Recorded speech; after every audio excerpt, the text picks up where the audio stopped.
Hi everyone, in this video I'll show you how to fix the cellular connection issue detected message on your iPhone. Let's get started. First, open the Settings app and check if airplane mode is turned on. If it is, tap to turn it off. If not, turn it on, wait for 5 to 6 seconds, then turn it off again. This quick refresh can often resolve temporary network glitches. Next, go back to the main settings screen and tap on General. From there, tap Software Update and check if any iOS updates are available. If you see one, tap Download and install to update your device. Running the latest software helps avoid connection issues. If your iOS is already up to date, the next step is to check your SIM card. Carefully remove the SIM tray. Take out your SIM card and reinsert it properly.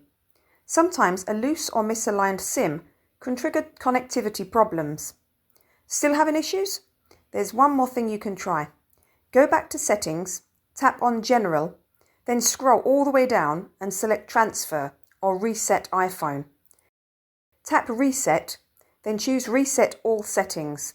This won't delete your data, but it will restore system settings to default, which can help resolve persistent network problems. And that's it. You've now tried all the main fixes for cellular connection issues on your iPhone. If you found this video helpful, don't forget to like and subscribe. Thanks for watching, and I'll see you in the next video.